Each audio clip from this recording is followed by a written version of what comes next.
Hi, this is Ridea Keeping It Real, and we are reading through the Bible using the Good News Bible.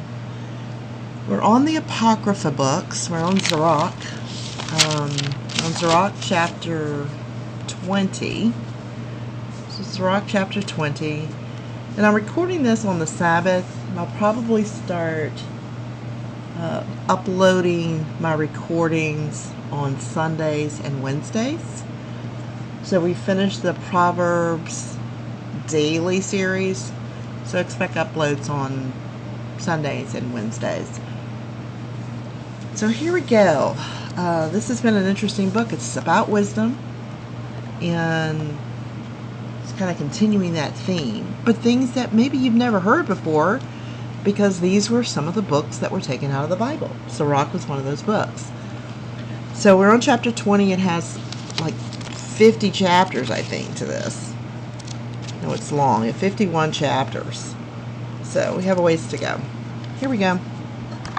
So Sirach chapter 20. Knowing when to talk. A person can be rebuked in the wrong way. It may be wiser to keep quiet than to speak, but it is much better to rebuke the person than to keep your anger bottled up. Admit when you're wrong, and you will avoid embarrassment. Using force to get a point across is like a castrated man trying to rape a girl. Some people are thought to be wise because they don't talk much. Others are disliked because they talk too much. Some people keep quiet because they don't have anything to say. Others keep quiet because they know the right time to speak.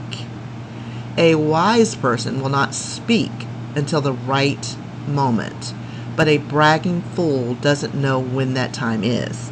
No one can stand a person that talks too long and will not give others a chance to speak. All great advice in one little snippet. Sudden changes in fortune. Bad luck can sometimes lead to success, and a stroke of good luck can sometimes lead to loss. Generosity will sometimes do you no good, but at other times it will repay you double. Honor can be followed by disgrace, but there are people who have risen from obscurity to places of honor. Sometimes that seems like a real bargain can turn out to be a very expensive mistake. Sometimes what seems like a real bargain can turn out to be a very expensive mistake. When a person with good judgment speaks, he wins friends. A stupid person, though, can shower compliments on everybody, and it won't help him a bit. If such a person gives you something, it won't do any good. It won't be as valuable as he thinks it is. He isn't generous with anything but criticism, which he will shout for all the world to hear. If he lends you something today, he'll want it back tomorrow. Don't you hate people like that? Then that fool will say, "Nobody likes me. Nobody appreciates what I do for them." They'll take what I give them, but then talk about me behind my back. Get this right. And he's right. He's constant. He's a constant joke to everyone. It's interesting. Inappropriate talk. A slip of the tongue is worse than a slip on the pavement. The wicked will go to ruin just as suddenly as a person slips and falls. An impolite person is like one of those off-colored stories that ignorant people are always telling. Nobody takes a proverb seriously when some fool quotes it at the wrong time. If a person is too poor to afford sin, he can rest without a guilty conscience. You can lose all your self-respect by being reluctant to speak up in the presence of stupidity. If you promise a friend something because you are too bashful to say no, you're needlessly making an enemy. If you promise a friend something because you're too bashful to say no. You're needlessly making an enemy. That's because you can't deliver. Lying is an ugly blot on a person's character, but ignorant people do it all the time. A thief is better than a habitual liar, but both are headed for ruin. A liar has no honor. He lives in constant disgrace.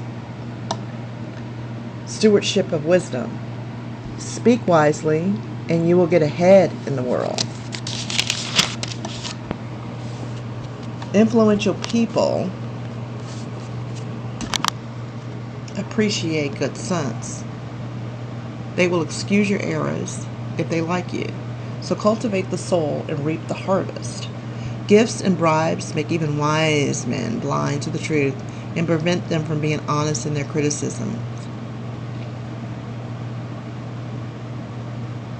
That's true. Wisdom that is not expressed is like a treasure that has been hidden. Both are useless. But a person who covers up his foolishness is better than one who keeps his wisdom to himself. You know, when I'm reading this, I'm reading it slow like that because as I read it, it's almost like when I watch these people on YouTube and they're listening to music and they're doing those reactions to music videos or music that's just come out. That's how I feel. I feel like that. Like, oh wait, I gotta stop at every verse and take it in. Okay. Chapter 21. Sin. Let's talk about it. Sin. Son, have you sinned? Don't do it again, and pray for forgiveness for what you've already done. Avoid sin as if it were a snake. If you get too near, it will sink its teeth into your soul like a lion and destroy you. Every lawless act leaves an incurable wound, like one left by a double-edged sword. If a person is insolent and arrogant, he may lose everything he has. When poor people pray, God hears them and quickly answers their prayers.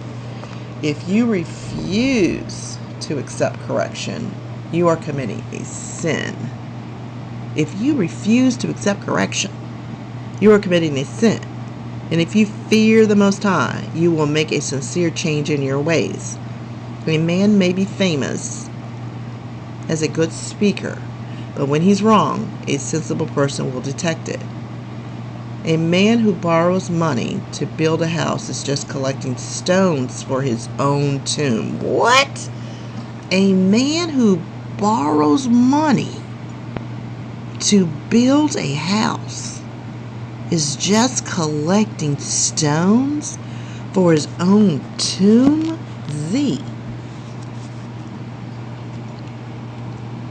His own tomb. Some manuscripts have the winter. Is just collecting stones for winter. What? Okay. A group of people who have no respect for the law is like a pile of kindling. They will meet a fiery end. The road that sinners walk is smooth and paved, but it leads to the world of the dead. Wisdom and foolishness. Whoever wants to keep the law must learn what the law means. If you fear the Most High in every sense of the term, you will have wisdom. You have to be intelligent to learn anything, but there is such a thing as just pretending to be intelligent, which only makes people bitter. A wise man's knowledge is like a river that never runs dry, like an ever-flowing stream of good advice. A fool, on the other hand, has a mind like a jar with a hole in it. Anything he learns is soon lost. When an educated person hears something that shows insight, it stimulates his mind and leads him on to other ideas.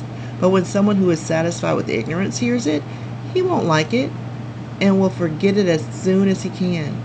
Listening to a foolish person talk It's like traveling with a heavy load on your back. But it's a pleasure to hear what an intelligent person or intelligent people have to say.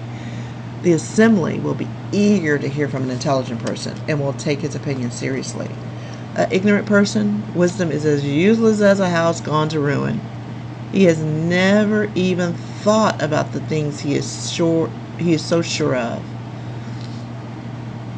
To a person without any sense, an education is like handcuffs. But to a sensible person, it is like gold bracelets.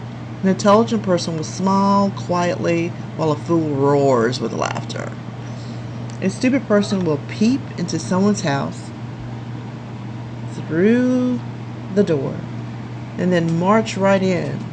But someone with experience, with good manners, will have enough respect to wait outside. Eavesdropping at doors is bad manners, and anyone with a sense of decency would be ashamed to do it. These are little snippets of great advice. And I think what I'm going to do, since I merged my Twitter, my X account with this account, meaning that it has the same name, Ridea Keeping It Real. Before it didn't. My X account had Ridea Richardson, but I just merged it yesterday. Like, yeah, I'm going to keep it real, even on Twitter. I'm going to probably tweet some of these out. This is interesting. Presumptuousness. Presumptuous people talk about things that are none of their business, but the wise will consider the consequences of what they say. Fools say whatever comes to mind. Wise people think before they speak. When a wicked man curses his enemy, he is cursing himself. A gossip ruins his own character, and everyone in the neighborhood hates him. Whew, okay. Chapter 22. This is a lot. I mean, it's a lot in a little bit. Maybe we can get through maybe at least 23. 22. Laziness and foolishness. Lazy people are no better than dung. They are repulsive, and no one wants to be near them. It is a disgrace to a father to have an undisciplined child, especially if it's a daughter. A sensible daughter will get a husband, but a shameless daughter brings her father grief. A girl with no sense of propriety will disgrace both her husband and her father. Neither will have any respect for her. Lecturing your children can sometimes be as out of place as singing to people in mourning, but a whipping is a wise choice for discipline at any time. Trying to teach a fool is like gluing a broken pot back together, like waking someone out of a deep sleep. Explaining something to a fool is like explaining it to a sleepy man. When you have finished, he'll say, "What was that again?" That's true. We mourn for the dead because they have no access to light. We ought to mourn for fools because they have no access to intelligence. In fact, we should go into deeper mourning for fools because the life they lead is worse than death. The dead are at least at rest. For 7 days we mourn the dead, but a foolish or ungodly person causes a lifetime of grief. Don't visit stupid people or spend a lot of time talking with them. Avoid them.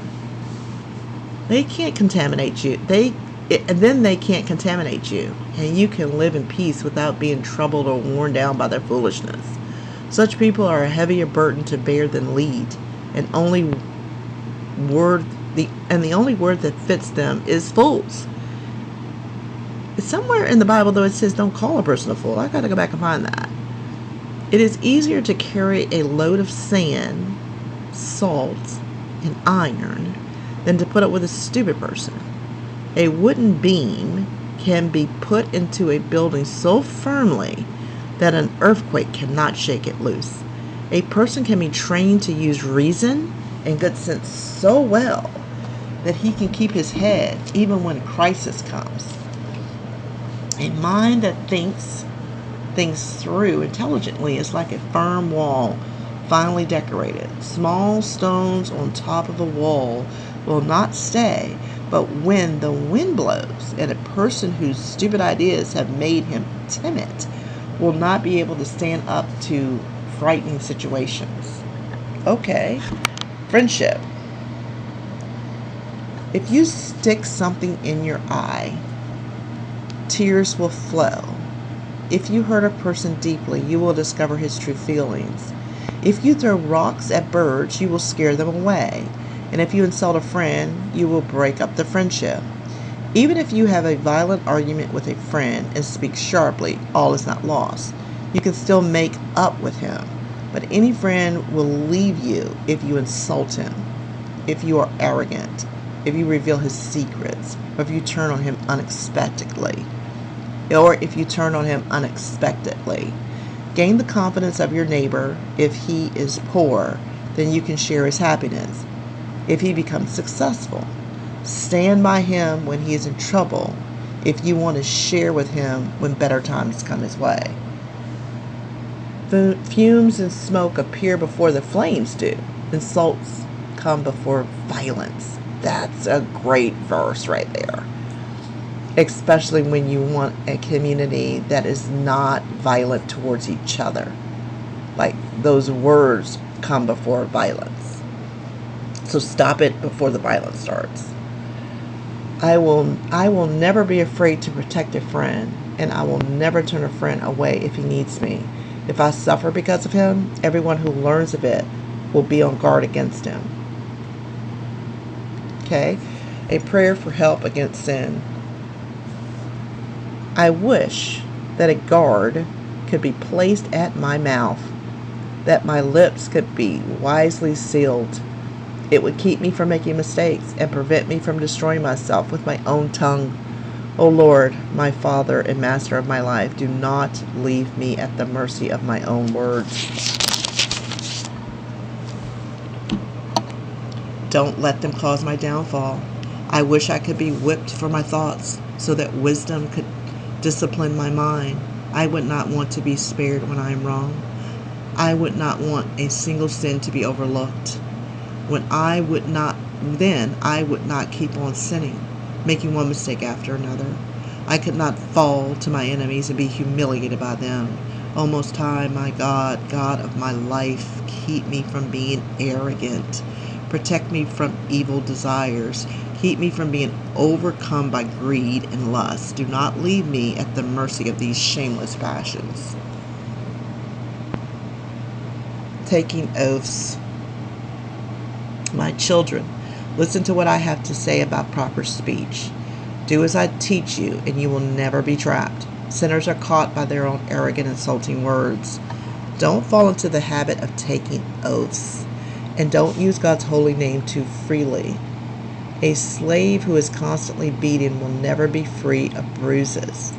Someone who has always taken an oath by the holy name will never be free of sin. A man who takes oaths all the time is sinful to the core, and punishment is never far away from his household. If he fails to fulfill an oath, he is guilty. If he ignores his oath, he is twice as guilty. If his oath was sincere in the first place, he cannot be pardoned and will have a house full of trouble. Filthy talk. There is one way of speaking that is like death itself. May no Israelite ever be guilty of it. Devout people do not wallow in such sin, and they will keep away from such behavior.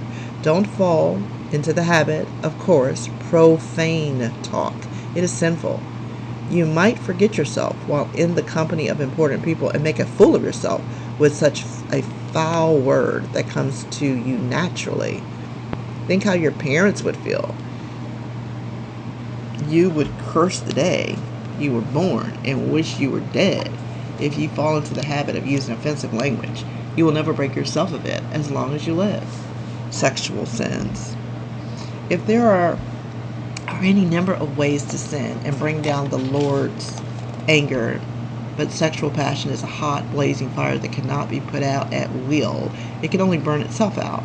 A man who lives for nothing but sexual enjoyment will keep on until that fire destroys him. To such a man, all women are desirable, and he can never get enough as long as he lives. The man who is unfaithful to his wife thinks to himself, "No one will ever know. It's dark in here, and no one sees me. I have nothing to worry about. As for the Most High, he won't even notice. This man is only afraid of other people. He doesn't realize that the eyes of the Lord are 10,000 times brighter than the sun, and he sees everything we do, even when we try to hide it. He knew everything before he created the world, as well as after. That sinful man will be caught when he least expects it, and punished publicly. The same is true of a woman who is unfaithful to her husband and presents him with a child by another man. In the first place, she has broken the law of the Most High. In the second place, she has wronged her husband. And in the third place, she has made a whore of herself by committing adultery and bearing the child of a man not her husband. The children will suffer for her sin. They will not be able to find a place in society or establish families. She herself will be brought before the assembly and permanently disgraced. There will be a curse on her memory after she's gone. Everyone will realize that nothing is better than fearing the Most High. Nothing is sweeter than keeping his commands. Oh, okay. That was 3 chapters that were packed with information. And we're going to color this one. The fool is like, it has a mind like a broken jar. You can't keep anything in it. Can't keep any information in it. Oh, you know what? I found this pencil somewhere. I mean, it's just a pencil, but I'm going to use this pencil. Oh, okay. And it's a good gray, right? Remember, I'm always losing my gray. I like the way it... I didn't even know it was going to do this, but I like the way it colors it in. Oh, okay. I don't even know what I think. Right now, I don't know what I think. It was too much in a little short period of time to even know what I think. There was a lot packed in there. And like I said, I think what I'm going to do, in addition to, reading this on camera, I'm going to start uploading like little tweets about some of this. Because it's that. I mean, I've never heard some of that before. Not like that. Not in a proverb form. It's like that's the water coming out. Like, it can't keep it in. They can't keep any of the information in. It's just useless.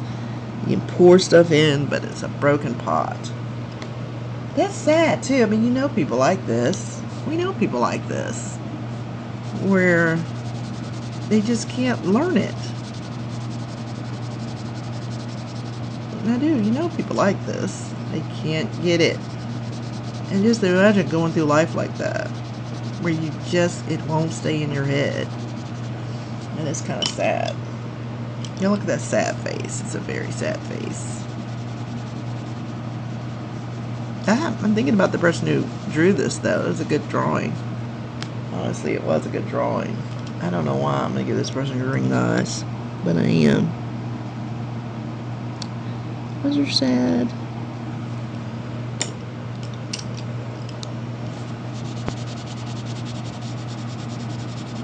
I guess a sad life. Think about that. Especially, I'm not talking about people who have learning disabilities per se. They're talking about the foolish person. The mind like a broken jar. It needs there's different colors in here somehow. It just makes it different, right? Instead of that one static color. See the difference in that? Made a big difference in that picture, right? Okay. That was Sirach, chapter 20 through 23. And we're right at the 25-minute mark. So, this is Ridea keeping it real. Until next time.